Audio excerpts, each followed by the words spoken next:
Welcome to Save Your Sanity, help for handling hijackals, those difficult, toxic, and often disturbing people in your life.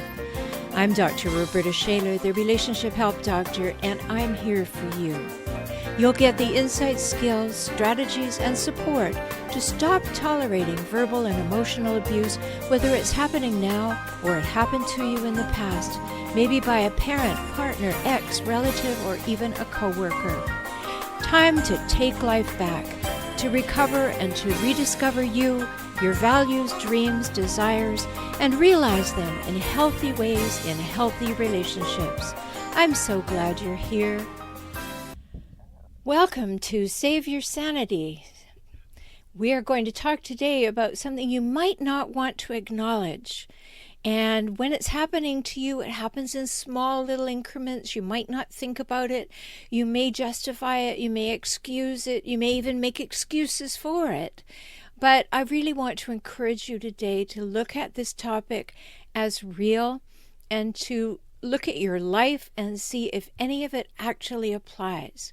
Because today we're going to talk about time's up. 14 ways you may have experienced abuse without acknowledging it. So anything more that you want, remember to go to forrelationshiphelp.com, find what's there for you. Go to my YouTube channel, For Relationship Help. So much there for you. And if you want my personal help, of course, you can get that at For Relationship Help. So today, it's really important to understand that there are 14 things that you might have let slip, that you didn't really want to acknowledge was actually going on in your relationship, and that it was happening to you. So, yeah, it's a big deal. Being abused is a big deal. And yet I have hundreds of clients who've really not wanted to call it abuse. And over the years that's happened because for many, abuse, well, that's a taboo. They don't want to touch it, at least for a long time, after the fact maybe.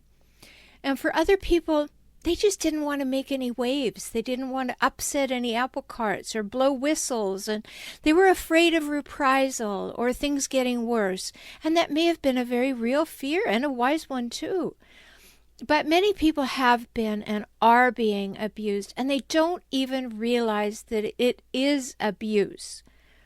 And that's because things have happened to them in their early life, and somehow it just seems normal and familiar. And what doesn't seem normal and familiar, you can kind of justify. So you hear more and more now about domestic violence and physical and sexual abuse, and that's a great thing. But emotional and verbal abuse, they need to be outed. They badly need to be outed, and loudly too. You know, recently we've had this event with the U.S. Olympic gymnastics team and Dr. Larry Nassar, and this is a prime example of why we need to out this now. Although he received a sentence, which is really a death sentence in the words of the sentencing judge, he got a sentence of 40 to 175 years. Where were the willing ears when the first victims came forward 20-some years ago? Who justified, rationalized, or made excuses for the so-called quote-unquote stories these children in gymnastics brought home? Who didn't want to lose their power by taking this seriously? You know, who wanted to cover it up, hoping it would all go away? Well, the answer to that is too darn many people. Maybe people in your family did the same thing to you, or people in your church or your school or your workplace. And that's simply not all right in any way. So I hope you're agreeing. If you're not, you may be denying what's happened to you. So if that can happen in an Olympic program with the 3 core values that they state on their website of excellence, friendship, and respect, well, what's up with that? Excellence? That's easy. Stand out, give your best. Friendship? Well, I guess that's admirable. But then there's respect. For what? For whom? When? When it's convenient? And in families, well, there's no committee for that. Each family makes their own values, either consciously or by demonstrating them by the way they live and treat each other. It's kind of the same for workplaces, except there are regulating bodies who may or may not serve well. So it's quite possible to be abused or to have been abused and to not be acknowledging it for the abuse it is or it was. Now, abuse happens to women and to men, and for various and different reasons, each gender processes it somewhat differently. But shame is the big factor. So I want to focus our attention today on emotional and psychological abuse, which often includes verbal aggression and abuse. So do you know what emotional abuse includes? You need to know this so you can get real about what may have happened to you or somebody you care about. Emotional abuse includes being confined, being isolated, being verbally abused, being humiliated, sounding familiar? Being intimidated, being infantilized, meaning treated like a child, or any other treatment which may diminish your sense of identity or dignity or self-worth. Is that ringing a bell at all? Can you think of times when you were humiliated or intimidated or threatened? Is there someone in your life who makes you anxious just thinking about them, thinking about when they're going to come home or when you have to see them next? Maybe you're walking on eggshells around someone. It could be covert. That's why you're not thinking of it as abuse. You may have been in a home where you desperately wanted the approval of a parent, probably because that parent was withholding it from you. And your parent frequently demeaned or belittled or degraded you. And you really wanted them to like you. So you decided it was your fault. In your mind, you decided it was your fault. And children do that readily. Do you think that could have happened to you? Because that's how covert and submerged it can be. And it happens over and over to children. And when it happens, this sets you up to accept this abuse from others in your adult life. Yeah, you become used to it. It seems normal, even if you don't like it. It becomes how you see yourself in the world, and it's not right or acceptable. And just because there's no mark on your body doesn't mean there's no scar on your heart or your mind. Oh, you didn't put it there. Someone was abusive to you. There are big consequences to internalizing abuse as your fault. It results in low self-esteem and a willingness to put yourself last in any situation. Or maybe you don't have the confidence to speak up and actually say what you need and want and think, or what your opinion is. Maybe you don't think you matter. That's huge. Maybe you don't want to rock the boat, even when the darn thing needs to capsize. I remember when I was told by my parents, in a very, very strange way, that I didn't matter much. I told my parents that the babysitter had molested me, and I was 9 years old. And I told my parents that he was just about to show me where babies come from. And they came home early and fortunately stopped him in his tracks, and he rushed out of the house with his money and hopefully his tail between his legs, no pun intended. And I tearfully summoned up the courage. It was hard. And I told my mother and father, as they leaned against their bed, which was next to my cot, 9 years old.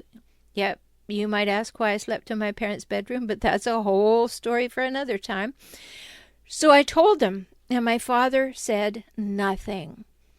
And my mother, the hijackal, said, "You have to be lying. 9-year-olds don't know those things." Now, I was a pretty bright 9-year-old, so I said, "Then it must be happening to me or I wouldn't know about it." And that's where the conversation ended. Amazing. So I had the same conversation about the incident with them again when I was 40 years old. My father said he'd never heard about it before. And my mother unbelievably gave her same ignorant response. Now, that's what happens to many kids. Way too many kids. The parents deny the abuse. In my case, it was simple. They didn't want to hurt their relationship with the next-door neighbors whose son was my babysitter, so they chose the next-door neighbors over me. That's abuse, doubled. So emotional abuse extends to not wanting to look into the allegations of sexual abuse. So it continues.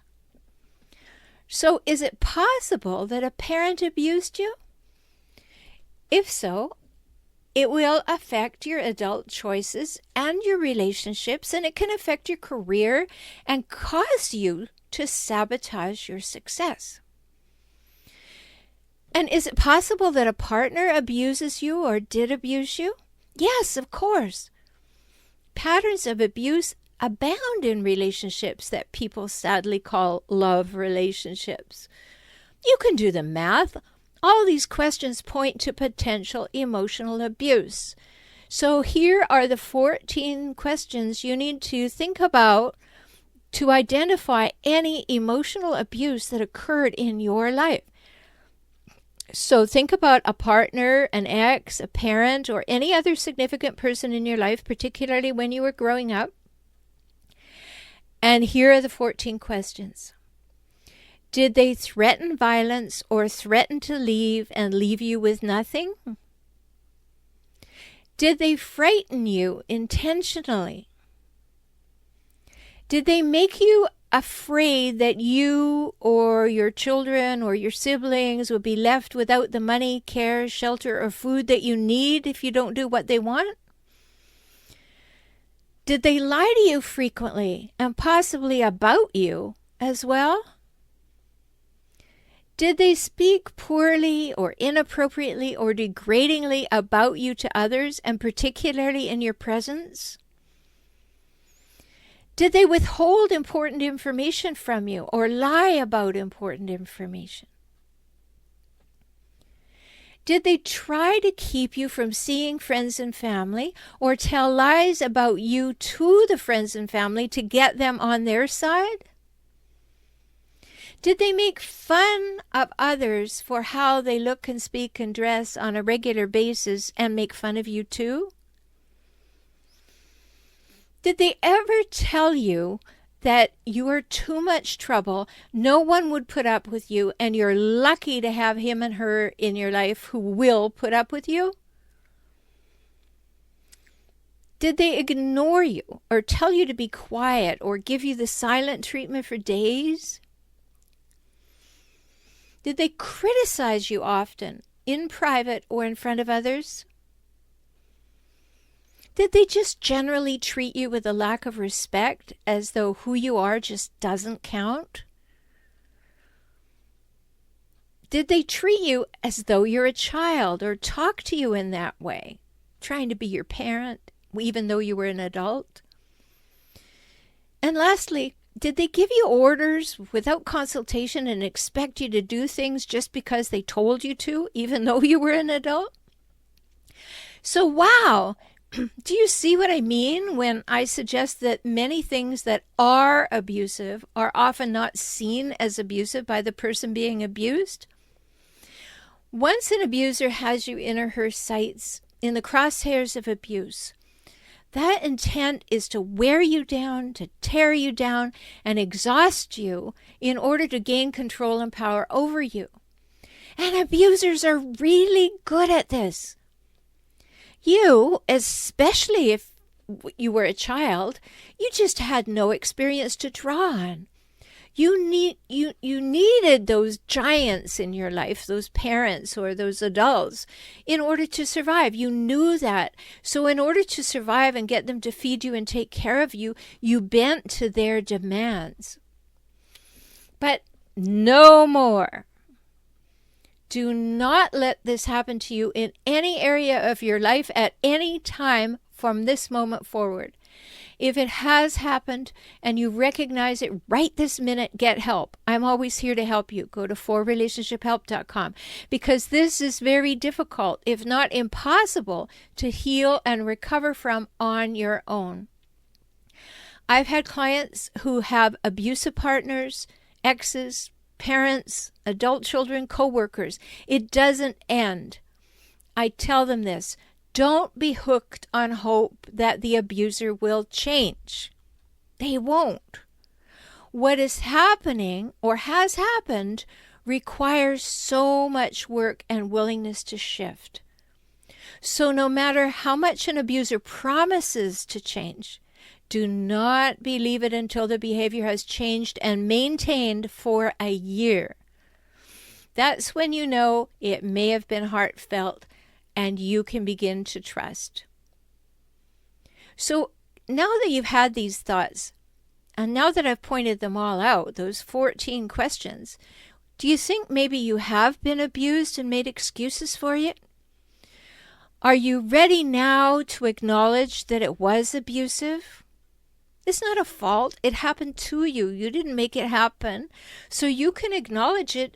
And that's the only way to get on with having the relationships in life with yourself and other people that you really want. And yeah, it takes some work. But I'm here. I'll help you. Just go to forrelationshiphelp.com. Let's get started. You can have your first 1-hour session for only $97 so that we can really talk about what's possible for you. And if you haven't been abused and you haven't made excuses for it, maybe you know someone who could be helped by hearing this. And you can better understand now that you've read this, what they're going through. So share this with them. Tell them to listen in and see if those 14 things make sense to them. In either case, whether it's happening to you or it's happening to somebody else, step up. You know, this is the first moment in your life you can do something about it, and you can't do it any younger. And now is the time to play on your own team, to really say, yes, I did have that happen to me, and I say no to that now, and I'm going to learn exactly how to say no and keep that no going. Because it's a problem for all of us to fix, and we need to do it in our world, and we need to begin with doing it in our personal world, in our personal space. And I hope you will. I hope you'll really think about that, because you deserve to have a great life. You matter. You're precious. You deserve to feel loved. You deserve to feel worthy. You deserve to feel cherished. And the only way that can start now is with you feeling that way within. And sometimes that takes more work than you'd like it to. I'm Dr. Roberta Shaler, and I hope you are getting something from this. I hope you listen to all the other podcasts in this series, because it will really help you understand what you may have not been seeing, what you may have not been willing to see, and that something may have been abuse. Talk soon. I'm so glad you spent this time with me today. I hope you heard something that touched your heart and empowered you to move forward. You can have the life and relationships that you most want, and that begins with you, within you, today. I'm always here for you. Life can get better, and you heard that from me, the Relationship Help Doctor. I'm Roberta Shaler, and I work with clients throughout the world through video conferencing. We can talk. So learn more at forrelationshiphelp.com, forrelationshiphelp.com, or visit me on YouTube at For Relationship Help. Join me for next week's shows.